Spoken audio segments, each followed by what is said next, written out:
So this is the first page of your worksheet. Your worksheet has, I believe, 5 pages to it. And in this first page, what I want you to do, what I want you to do with all of the documents that you come up with is I want you to collect your data and I want you to take this home. I want you to then submit it to Canvas as a scanned in picture or as a PDF. So I want you to scan all the documents together and compile them as one PDF and submit it through the assignments on Canvas, which I will say, there is a very strong chance that I will say on tracks, but we are using Canvas, so do not get that mixed up. So take home, after lab, scan, and submit on Canvas as an assignment. So what that means is that there will be a place for you to submit an assignment. Okay, so what this is going to do is, or what I'm asking you to do is to use a pipetteman. This says, knowing how to properly use a pipetteman is an essential part of working in a research lab. Understanding how likely an error can occur and how great of an error is also a key part of being in a research lab. In order to investigate this, we'll use a pipetteman of your choosing and walk through a series of trials in which you determine the mass of a specific amount of water.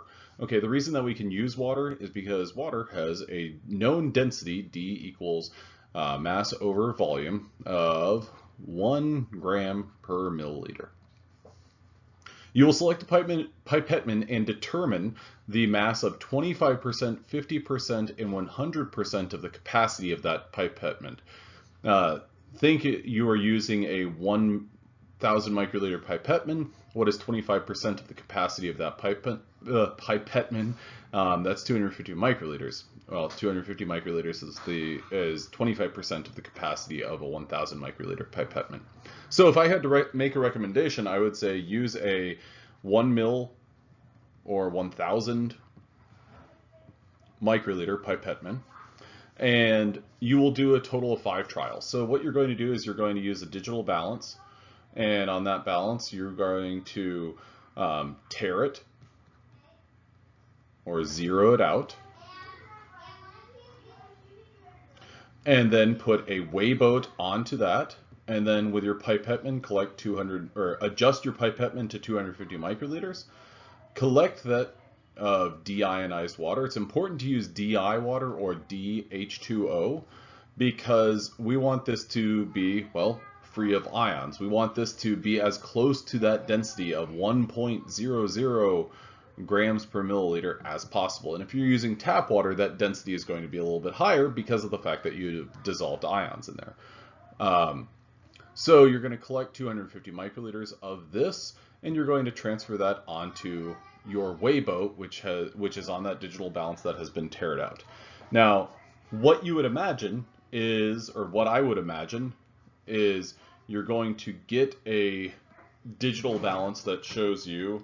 Sorry, my stylus here is a little bit wonky right now.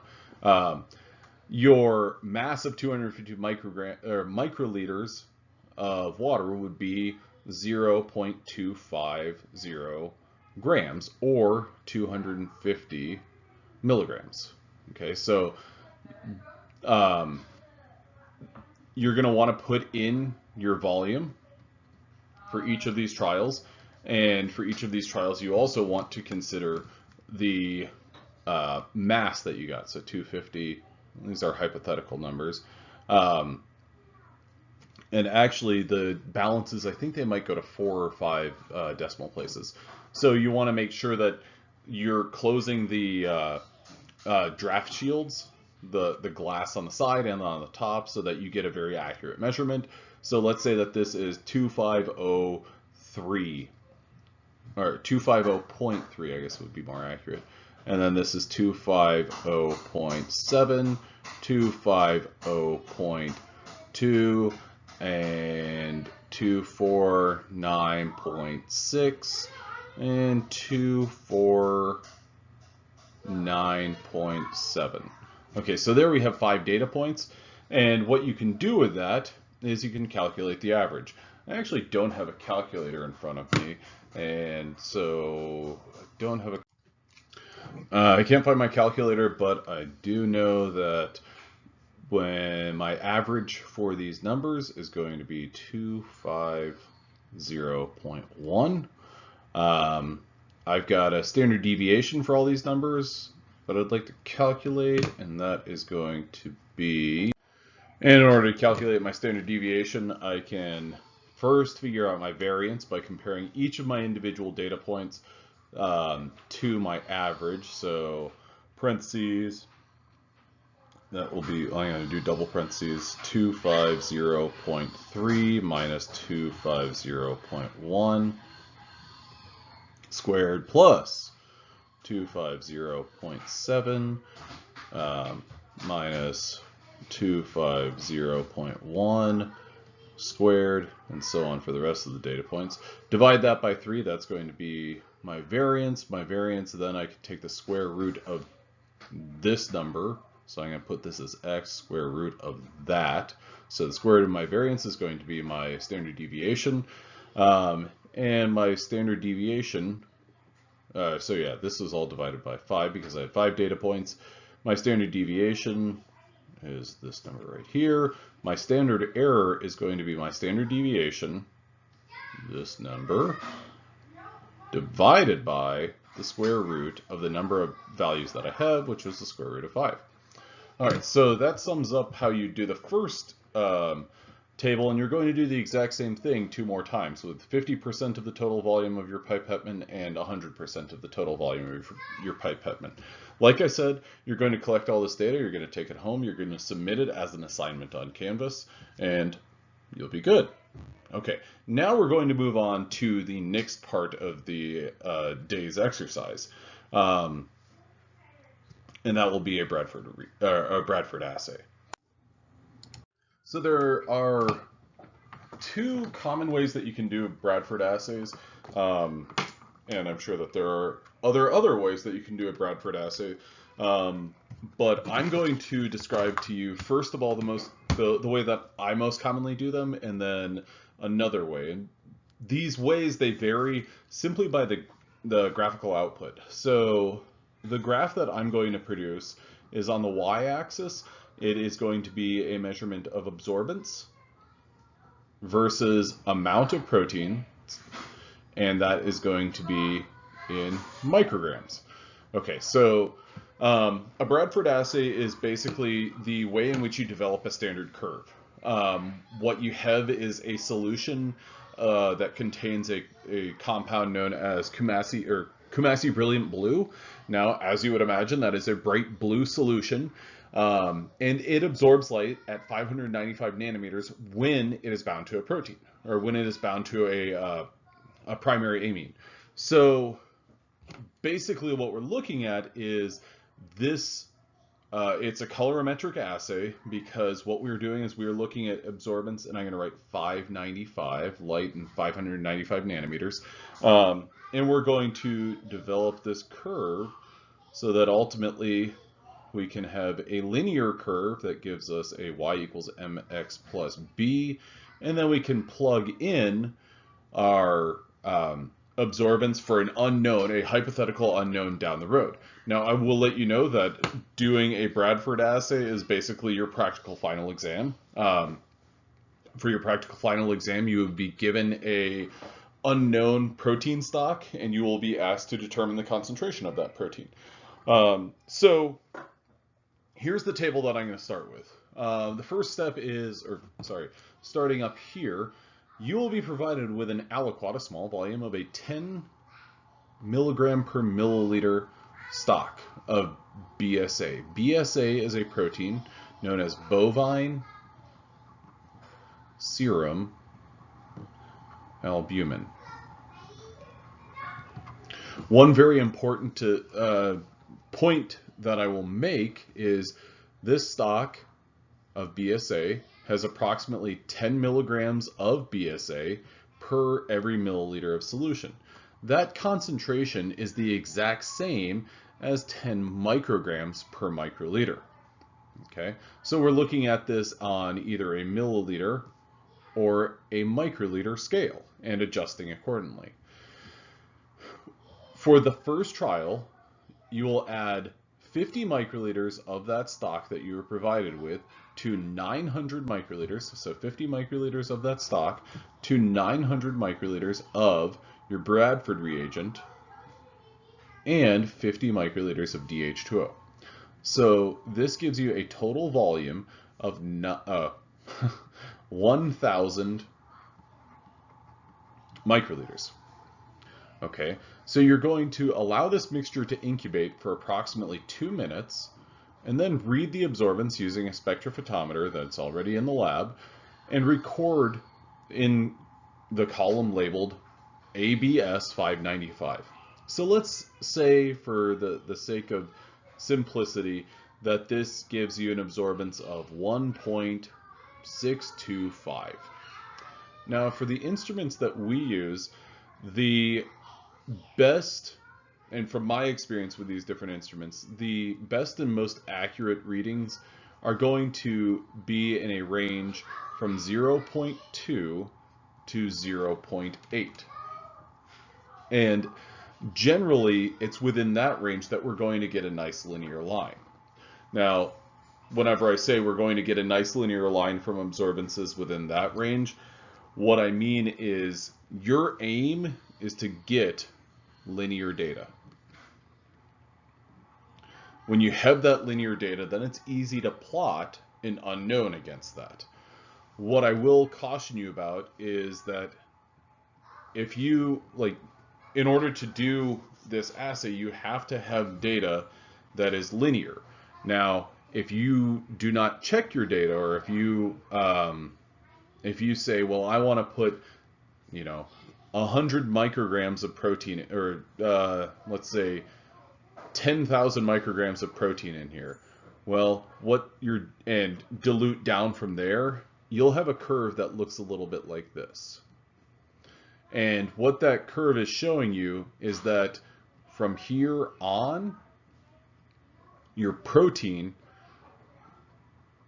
is an excess reagent. So there is so much protein in that mixture that you've kind of saturated any of the Kumasi Brilliant Blue that's in that solution. And so this data right here would kind of not be particularly useful. The data that you want to work with is, and I'm going to use my highlighter tool, highlighter, yellow, and that's the default. That linear data is useful data for you. Anything outside of that's not going to be particularly helpful. Okay, so to fill in the rest of this chart, we have our absorbance at 595 nanometers. We have a calculated amount of protein. Can we do that? Yes, we can. And the reason that we can do that is our protein sample, or our stock that we started with, has a concentration of 10 micrograms per microliter. Now, several of these data points, or several of the parts of this chart, have already been filled in, but then there are other spots that are left blank so that you can fill them in yourself in the event that you have to make a dilution or something like that. Okay, so what we can do, so this was provided stock. I'm going to just draw an arrow and say provided stock. Now, this cell right here that I'm going to mark with a star, a fair question would be, well, what do we do with that? Calculate an amount of protein. Well, can we calculate the amount of protein? Do we know the protein that we used in this mixture, or that we added to this Bradford reagent? Yes, we do. We added 50 microliters of it. Do we know the concentration of that sample that we used? Yes, we do. It's 10 micrograms per microliter. So if we know the concentration and we know the volume that we used, well, we just have to multiply them together to see the amount of protein that's actually in there. And so 10 times 50 is going to be 500 micrograms of protein. Okay, I hope that made sense for everyone filling this data in, or filling these plots, or this chart in. And it was kind of a little bit backwards and forth and everything like that, but I'm going to go ahead and put together basically an example or an example of all of this data. Okay, so that's our first data point. Now, I did say from point 2 to point 8 is where we want our data to be, but we don't really want to, go ahead and throw this out or anything like that because we don't know where it's necessarily going to go. Okay, so our third instruction is to add in a washed cuvette, add 25 microliters of your working stock to 900 microliters of the Bradford reagent and 75 microliters of DH2O. Allow this mixture to incubate for 2 minutes and then read the absorbance. Okay, so DH2O, we added 75 microliters, we added 900 microliters of water, and we're going to add 25 microliters of our protein stock. And so our protein stock was concentration of 10 micrograms per microliter. And so let's say that we get an absorbance of 1.446. Okay, so 1.446, that's still outside of that 0.2 to 0.8 range. And with 2 data points, we can't really say too much about a trend or visualizing a trajectory, anything like that. But what we can fill in is, again, this cell that corresponds to our star, and that is, or our starred column, and that is calculated amount of protein. We know the volume of our protein, 25 microliters, and we know the concentration of that, and that was 10 micrograms per microliter. So the amount of protein, well, 250 micrograms. Okay, now I'm going to go ahead and read the rest of this, but what this tells you is that you must collect enough data to fill in the table on the next page. You'll need to make dilutions and enough of them to fill in this table. After completing the table, you must prepare a standard curve and a line of best fit. The standard curve will have a y-axis including the A595 data, and the x-axis will have the amount of protein data on the axis. So the amount of protein is going to be our label for our x-axis. So we have, this A595, this will be our y data, and this calculated amount of protein, I'm going to erase the star, that's going to be our x data. So we already have 2 data points, two data points that we could come up with. So in addition to step 6 is, in addition to the data that has been used to put on the table, you'll also have an unknown sample. Now for today, we're going to not use an unknown, or for this week, we're not going to use an unknown. So I'm going to cross that out. But what I want you to think is, today your primary objective is to collect data that you can convert into a standard curve. Down the line, you'll be able to do this again and again and again, and you will be given an unknown sample. So what you would do in that case is you would measure the absorbance of that unknown, and then you can calculate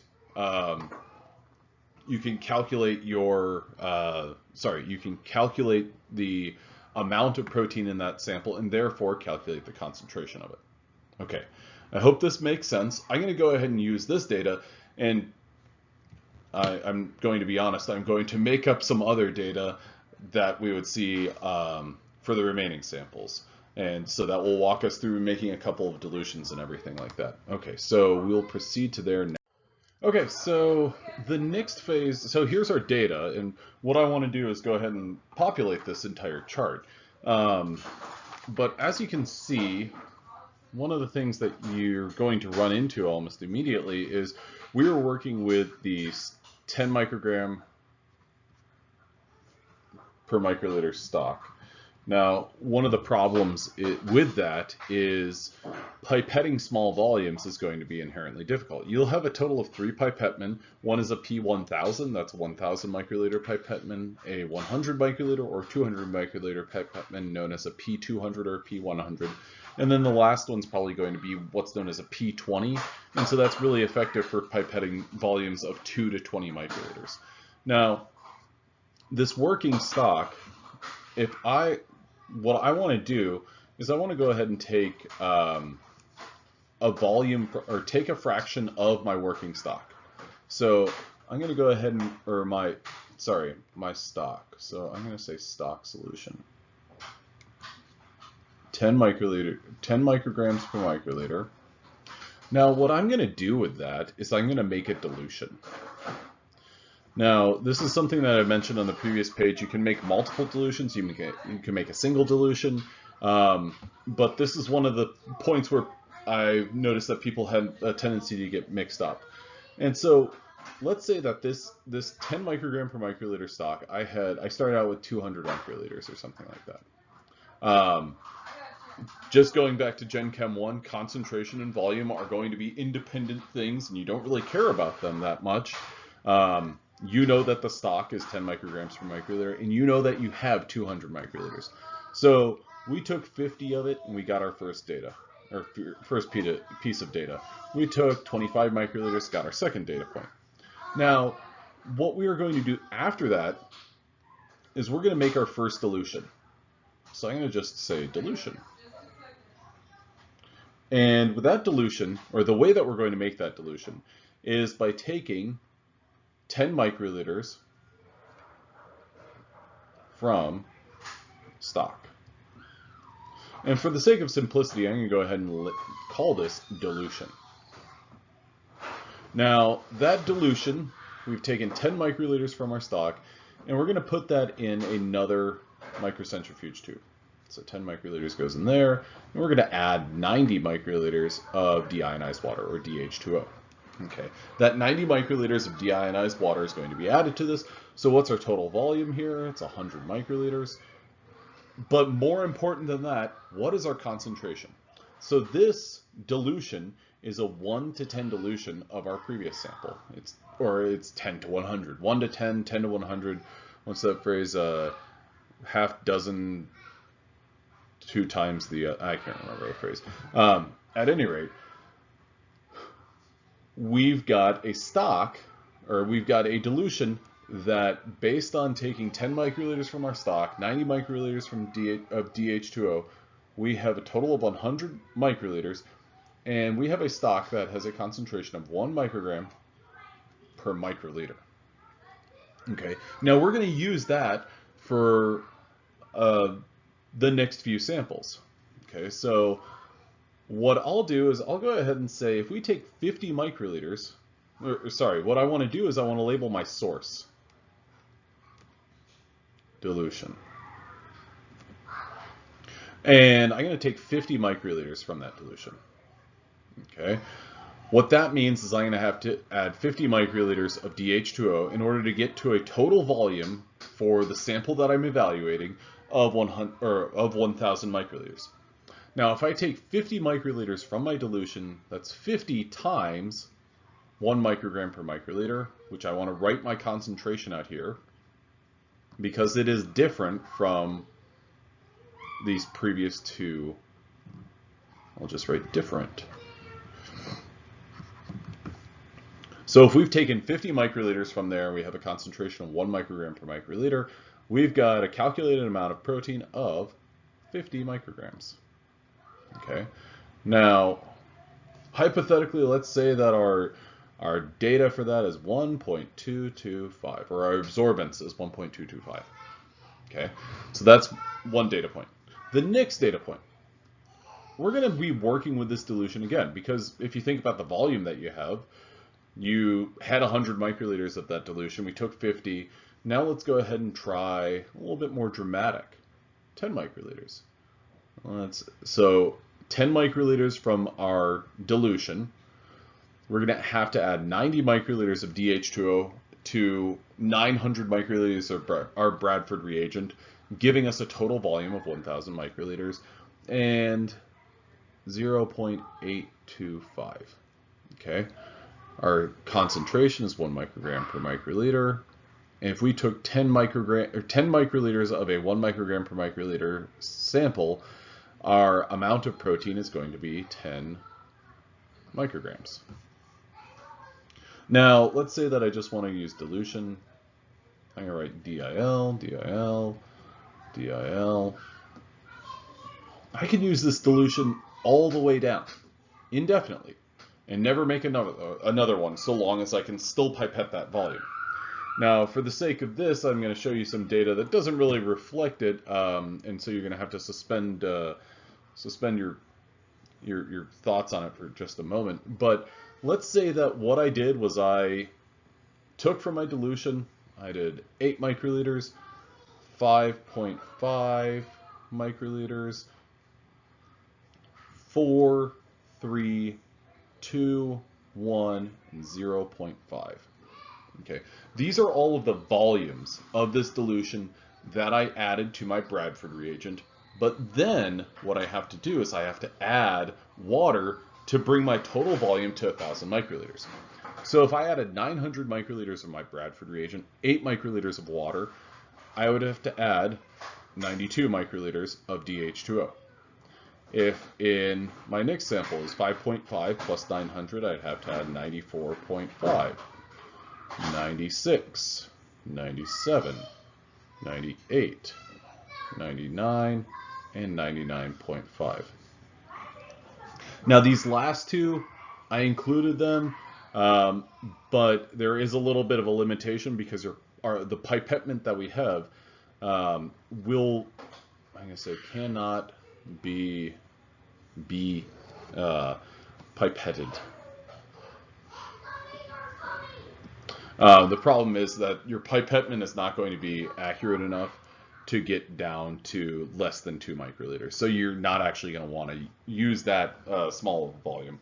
But what this means is across the board, for these last samples, we will have a concentration that's 1 microgram per microliter. Okay, so we can use that concentration and the volume to...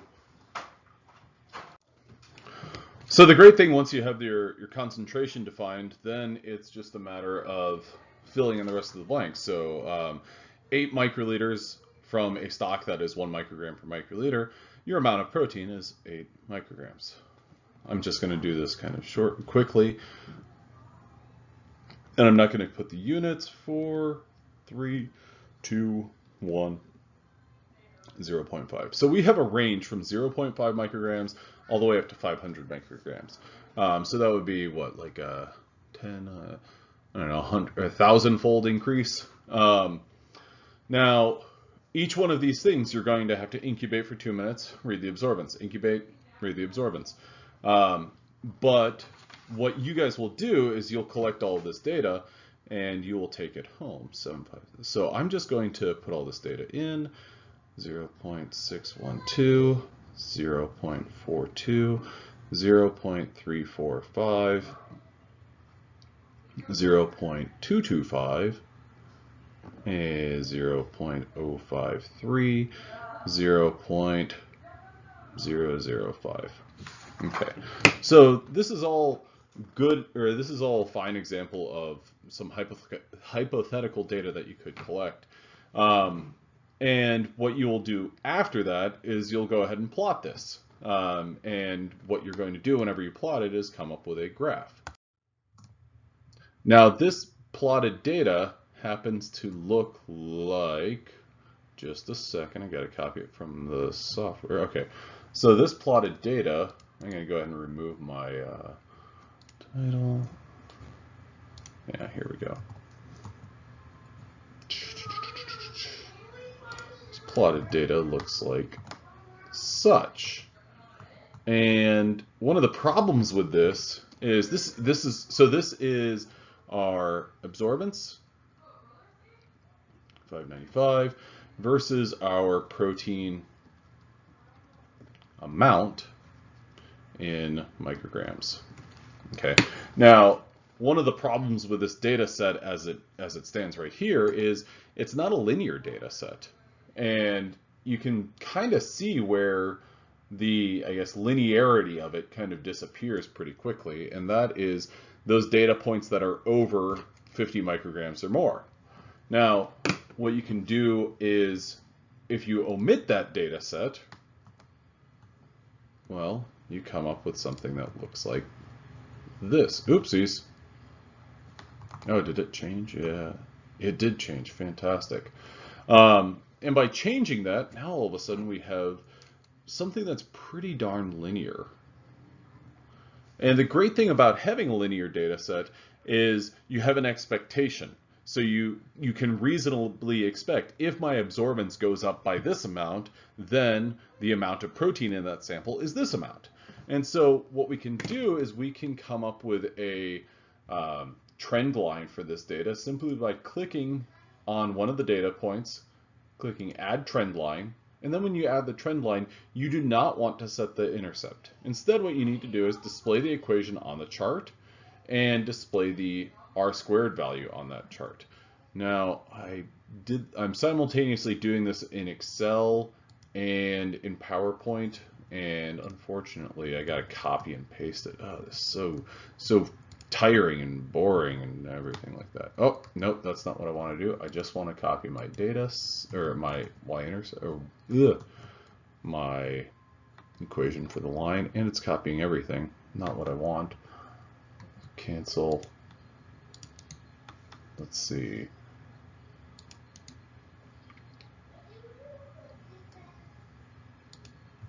Okay, well, I'll just go ahead and here's what I'm looking for. Oh, nope, that's not what I want. Okay, so then I'll just move my graph perfectly to match up with the next one. Okay, this is kind of overlapped. Let's see, yeah, there we go. Okay, so my equation is y equals 0.889x plus 0.0274. And this is going with the equation for the line of y equals mx plus b. Now, if you look at the R² value, a great R² value is one that is closer and closer to 1. This is 0.9538. So the closer it is to 1, the more linear that your data is. And you could probably omit a couple of other data points and come up with something that's a little bit more linear. But if we just leave this as is, there's not really too much of a problem with that. But ultimately, what this allows you to do is, let's say we have an unknown sample and we take 100 microliters from our unknown and we add it to 900 microliters of our Bradford reagent, which I'm just going to write as BR. We add that to our Bradford reagent. We have a total of 1,000 microliters. So that is similar to all of our other samples. And let's say that this mixture gives us an absorbance of 0.462. Okay. Now we've got a data set that covers that 0.462. So if we wanted to kind of ballpark it, we'd say, well, that data should probably land right about here on the line. Okay. So somewhere between 4 and 6 micrograms of total protein is in there.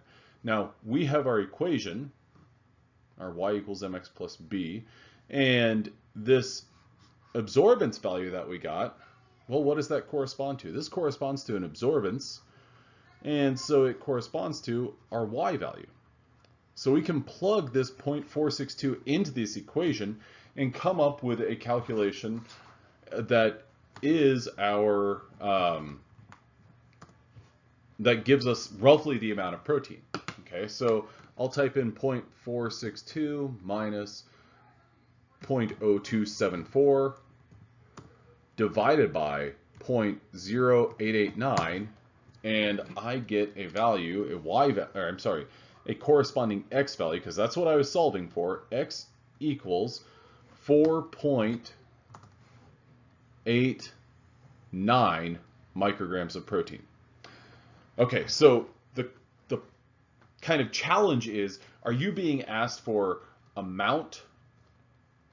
And this would all come in the question that you're being asked. The amount of protein or the concentration. Now, if you're being asked for the concentration, Well, there's one more step to this calculation. If you are being asked for the amount of protein in that sample, well, that would be 4.89 micrograms. Calculation's done. But if you're being asked for the concentration, you have to think about what is the amount of protein related to the volume of that sample. Well, we had 4.89 micrograms of protein in 100 microliters. And so we divide that, so that would move our decimal place to two places. So 0.0489 micrograms per microliter. That would be the way that you would solve that. So this is the way that I like to set up a Bradford reagent or a Bradford plot and look at basically establishing or putting together a standard curve. This gives me my y-axis and my x-axis. This gives me a relationship between the light that is absorbed and the amount of protein. With the amount of protein, I can figure out the concentration. Now, before I end this video and then go on to another video where I talk about doing the absorbance versus concentration, what I'd like to add is why this number. Why 100 microliters? Well, that goes back to this right here. So remember, this was a hypothetical situation where I had let's say 10 milliliters of an unknown sample. I chose to take 100 microliters of that sample, add it to 900 microliters of my Bradford reagent. Because I used 100 microliters here, that's why I'm using 100 microliters here. Now, another situation, I'm just going to write other unknown. Let's say I had a limited amount of my unknown. I could take 10 microliters of that unknown plus 900 microliters of my BR, and 90 microliters of DH2O. I could take that amount, solve for my amount, that volume right here, solve for my amount of protein, and then I would be doing, let's say it shook out the same way, I'd be doing 4.89 divided by 10 microliters. So for this concentration calculation, the volume relates back to, well, what did you evaluate? What did you assay? So what fraction were you actually using? Now that's something that people have a tendency to get mixed up on, in which case some people prefer to do their calculations using the other method that I'm going to present in the next video. But this is how I like to do it, because what this gives me is, it gives me a little bit of flexibility in the amount of my protein that I need to use for my unknown versus having a fixed amount. And so if I have a lot of my unknown, I can use 100 microliters, and then for my and then in that concentration calculation, just remember I used 100 microliters. If I have a very limited amount of my unknown, I might have 5 microliters or 10 microliters of my unknown that I'm using. So I adjust accordingly. All right. Well, thank you all very much, and I'll see you in the next video.